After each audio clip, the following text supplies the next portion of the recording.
السلام علیکم ورحمۃ اللہ وبرکاتہ۔ آج ہم اپنے اگلے سبق کے لیے آپ کی خدمت میں حاضر ہیں۔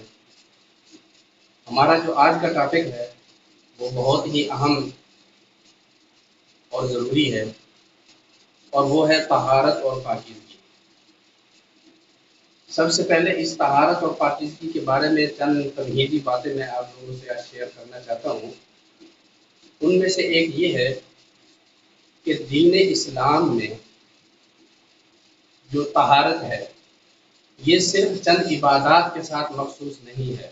اسلام میں طہارت اور پاکیزگی کی صرف یہی حیثیت نہیں ہے کہ نماز کے لیے اور طواف کعبہ کے لیے اور تلاوت کے لیے اس کو کر لیا جائے، بلکہ شریعت میں، دین میں یہ طہارت بذات خود بھی مطلوب ہے، بذات خود بھی دین کا ایک حکم اور فریضہ ہے۔ چنانچہ اللہ تعالیٰ قرآن مجید میں ارشاد فرماتے ہیں، ان اللہ یحب التوابین ویحب المتطہرین، کہ اللہ تعالیٰ توبہ کرنے والوں کو بھی پسند فرماتے ہیں اور پاک صاف رہنے والوں کو پسند فرماتے ہیں۔ ایک اور جگہ میں اللہ تعالیٰ نے بستی قباء کے لوگوں کی تعریف فرمائی، ارشاد فرمایا فیہ رجال یحبون ان یتطہروا، کہ اس بستی میں رہنے والے لوگ ایسے ہیں جو پاکیزگی کو پسند کرتے ہیں، انتہائی صاف ستھرا رہنے کو پسند کرتے ہیں۔ اور احادیث مبارکہ میں بھی اس مضمون کو کئی ساری حدیثوں میں بیان کیا گیا ہے۔ چنانچہ نبی علیہ الصلوٰۃ والسلام کی ایک حدیث ہے، ارشاد فرمایا الطہور شطر الایمان، یہ طہارت پاکیزگی یہ ایمان کا جزو ہے، ایمان کا حصہ ہے۔ یعنی مومن بندے کے لیے جو ایمان کے لازمی اجزاء ہیں ان میں ایک طہارت بھی ہے۔ تو طہارت دین کا بذات خود ایک شعبہ ہے۔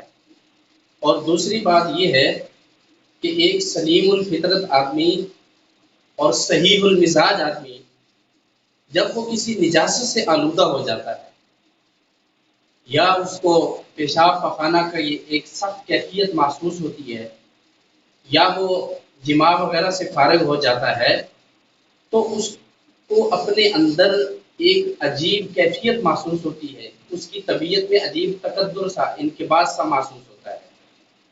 اس کے اندر یہ جو کیفیت ہے اسی کو حدث اور ناپاکی کہا جاتا ہے۔ اب جب وہ آدمی اس کیفیت سے نکل جاتا ہے، یعنی پیشاب سے فارغ ہو گیا یا وضو کر لیا یا اس نے غسل کر لیا، تو اپنی طبیعت میں ایک عجیب خوشی اور فرحت محسوس کرتا ہے، ایک انشراح سا محسوس کرتا ہے۔ اسی کو طہارت اور پاکیزگی کہتے ہیں۔ تو اس طہارت اور پاکیزگی کی جو کیفیت ہے، اس سے پہلے کی اور بعد کی جو کیفیت ہے، اس کو ہر بندہ محسوس کر سکتا ہے۔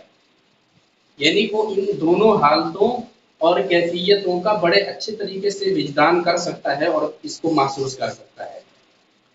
اور اگلی بات یہ ہے کہ طہارت جو ہے یہ ملکوتی صفات میں سے ہے، یعنی اللہ تعالیٰ کی جو فرشتے ہیں وہ بالکل پاک صاف ہیں۔ تو جو انسان اپنے آپ کو ہمیشہ پاک اور صاف رکھنے کی کوشش کرتا ہے، تو گویا کہ اس کو ملائکہ کے ساتھ ایک خاص قسم کی مشابہت اور مناسبت ہو جاتی ہے۔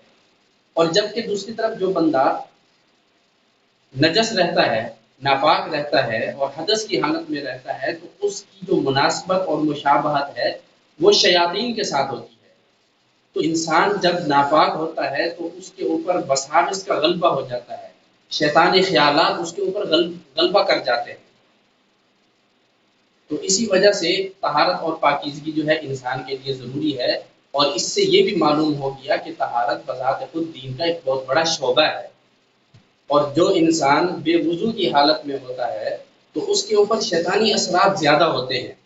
میں اکثر اپنے دوستوں سے کہتا رہتا ہوں کہ جس بندے کو نماز میں سستی ہوتی ہے، نماز پڑھنے کا دل نہیں کرتا ہے، تو وہ صرف ایک کام کر لے کہ جب نماز کا وقت ہو تو صرف اٹھ کے وضو کر لے۔ جب وہ وضو کر لیتا ہے تو آٹومیٹک اس کے جو دماغ میں شیطانی وساوس اور خیالات آ رہے ہوتے ہیں نماز نہیں پڑھنے کے متعلق، تو وہ بالکل سارے ختم ہو جاتے ہیں۔ اور جب بندہ وضو کر لیتا ہے تو انسان کے وہ سارے خیالات دور ہو جاتے ہیں اور پھر آٹومیٹک انسان کا نماز پڑھنے کے لیے دل کرتا ہے۔ ایک دفعہ ہمارے حضرت جی دامت برکاتہم وہ وضو کے بارے میں ہمیں سمجھا رہے تھے کہ انسان کو ہر وقت باوضو رہنا چاہیے. ہمارے اکابر جتنے بھی ہیں ان کی یہ عادت ہے، وہ ہر وقت باوضو رہتے ہیں، ہر وقت پاکی کی حالت میں رہتے ہیں. وہ فرما رہے تھے کہ جو بندہ ہمیشہ وضو کی حالت میں رہتا ہے اس کے بہت فائدے ہیں. اس میں سے دو فائدے مجھے بھی یاد ہیں.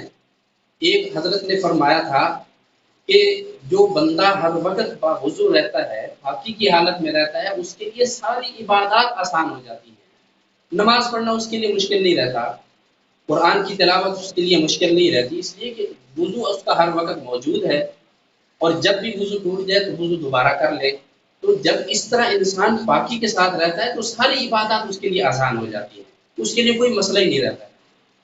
اور دوسرا جو سب سے بڑا فائدہ جو حضرت نے ہمیں بتایا تھا وہ یہ ہے کہ جب انسان پاکی کو اپنی عادت بنا لیتا ہے تو انسان کو ایک دن موت تو آنی ہے. تو جب اس کو موت آئے گی تو پاکی کی حالت میں اس کو موت آئے گی. یہ انسان اپنی طبیعت بنا لے کہ میں نے ہر وقت اپنے آپ کو پاک رکھنا ہے، صاف رکھنا ہے. تو جب یہ کیفیت انسان بنا لیتا ہے تو انسان کی موت بھی بابرکت ہوتی ہے اور انسان پاکی کی حالت میں اس دنیا سے رخصت ہو جاتا ہے. تو یہ کچھ معروضات تھیں طہارت اور پاکیزگی کے متعلق. اب ہم آتے ہیں اپنے اصل مضمون کی طرف. طہارت دو طرح کی ہوتی ہے، ایک چھوٹی طہارت ہوتی ہے، ایک بڑی طہارت ہوتی ہے. چھوٹی طہارت کو ہم وضو کہتے ہیں.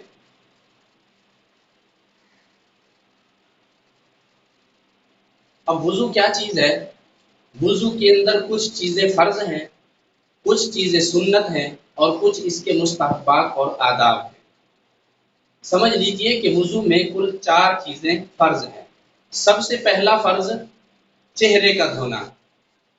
اب چہرے کے دھونے کے بارے میں جو ضروری باتیں ہیں وہ یہ ہیں کہ چہرے کی حدود کیا ہے. تو سمجھ لیجئے کہ انسان کی جو پیشانی جہاں سے بال اگنا شروع ہوتے ہیں وہاں سے لے کے تھوڑی کے نیچے تک اور اس کان کی لو سے دوسرے کان کی لو تک، یہ ساری چہرے کی حدود ہیں. تو وضو کے اندر اس ساری جگہ کو دھونا انسان کے لیے ضروری ہے. اچھا، بعض دفعہ انسان کے جیسے یہ داڑھی ہوتی ہے تو اس صورت میں وہ نیچے تو نہیں دھو سکتا ہے. تو اس صورت میں حکم یہ ہے کہ جس بندے کی داڑھی ہے تو داڑھی دو طرح کی ہوتی ہے.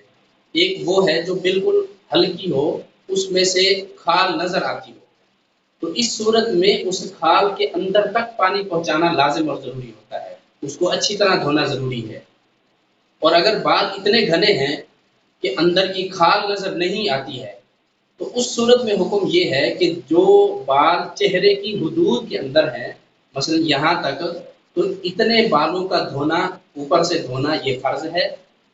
اور اندر تک پانی پہنچانا یہ فرض اور ضروری نہیں ہے. جو صرف چہرے کی حدود میں ہے ان کا دھونا فرض ہے. اور وضو کا دوسرا فرض ہے دونوں بازو کوہنیوں سمیت، یعنی یہ جو کوہنی ہے، یہ بازو کا جو جوڑ ہے، اس کے ساتھ اس کو دونوں بازوؤں کو دھونا، یہ دوسرا فرض ہے. اور تیسرا فرض ہے سر کے چوتھائی حصے کا مسح کرنا. مسح کرنے کا مطلب یہ ہے کہ ہاتھ پانی کے ساتھ گیلے کر کے اپنے سر کے اوپر پھیر لیا جائے، اس کو مسح کہا جاتا ہے. یعنی یہ دھونا نہیں ہے بلکہ گیلے ہاتھ سر کے اوپر پھیرنا، یہ بھی وضو کے اندر فرض ہے. اور آخری چیز ہے دونوں پاؤں ٹخنوں سمیت، یعنی ٹخنوں کے اوپر تک دونوں پاؤں کا دھونا، یہ بھی وضو کے اندر فرض ہے. تو یہ کل 4 اعضاء ہیں جو وضو کے اندر فرض ہیں. چہرہ، دونوں بازو اور دونوں پاؤں، ان کو دھونا ہے. اور سر کے چوتھائی حصے کے اوپر صرف گیلا ہاتھ پھیرنا ہے، یہ وضو کے اندر فرض ہے. اب یہ جو وضو کے فرائض ہیں جب یہ پورے ہو جاتے ہیں تو انسان کا وضو ہو جاتا ہے. یعنی اس کے ساتھ وہ اب کوئی عبادت کر سکتا ہے، نماز پڑھ سکتا ہے، قرآن کو ہاتھ لگا سکتا ہے. اور یہ 4 اعضاء جس طریقے سے بھی دھل جائیں، چاہے نہا لیا، بارش میں نہا لیا یا تالاب میں نہا لیا، یہ 4 اعضاء جس طرح سے بھی انسان کے دھل جائیں، چاہے انسان کا وضو کرنے کا ارادہ ہو یا نہ ہو، ان تمام صورتوں میں انسان کا وضو ادا ہو جائے گا اور اس کے ذریعے وہ عبادت کر سکتا ہے. البتہ یہ ہوگا کہ اس کو وضو کرنے کا جو ثواب ہوگا وہ اس کو نہیں ملے گا، اس لیے کہ وضو کرنے کا جو ثواب ہوتا ہے وہ باقاعدہ وضو کی نیت سے جب بندہ وضو کرتا ہے تو اس وقت اس کو ثواب ملتا ہے. تو ثواب اگرچہ نہیں ملے گا لیکن وضو اس کا ادا ہو جائے گا۔ تو بہرحال یہ 4 اعضاء وضو کے اندر فرض ہیں۔ یہ ہمارا آج کا درس ہے۔ یہ ہم نے طہارت کے متعلق کچھ ضروری باتیں آپ لوگوں سے عرض کی، اور اس کے بعد ہم نے بتایا کہ طہارت 2 طرح کی ہوتی ہے، چھوٹی طہارت اور بڑی طہارت۔ جو چھوٹی طہارت ہے اس کو وضو کہا جاتا ہے، اور وضو میں 4 چیزیں فرض ہیں۔ اب اس کے بعد اس کی سنتیں کیا ہیں، اس کے مستحبات کیا ہے، اس کو ہم انشاءاللہ اگلے سبق میں بیان کریں گے۔ اللہ تعالی ہمیں عمل کرنے کی توفیق نصیب فرمائے۔ جزاکم اللہ جزاء حسنا۔